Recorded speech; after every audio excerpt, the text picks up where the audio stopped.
Hello guys, ngayon magbablog tayo tungkol sa paglalagay ng USB charger sa L300. So, ito siya. 12 volts, 24 volts yung input. May kasama siyang voltmeter. So, ang gagawin natin dito, alisin natin yung sa lighter. Ito yung socket niya eh. Yan, alisin natin yan. Tapos, ikakabit naman natin to dun sa socket. Ayan, pupush nyo lang. Yun, nakasuksok na. Yan. So ang gagawin natin, testing nga natin kung gagana ba siya. So sususian natin. So ayan, papaandarin natin.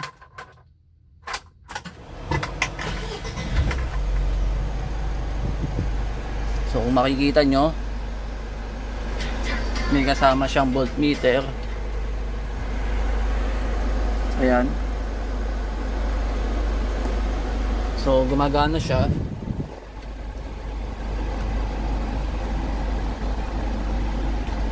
Charging naman yung cellphone na isa. Ayun, charging naman, gumagana. So ganun lang kadali. May kasama siyang voltmeter. Makikita nyo yung voltahe niya, yung voltage. Dali lang ikabit. Isasalpak nyo lang sa socket.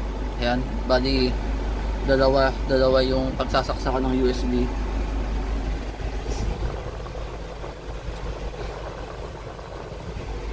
So ayan, ganun lang naman kadali eh. Bali ito lang kailangan nyo bilhin. Ayan.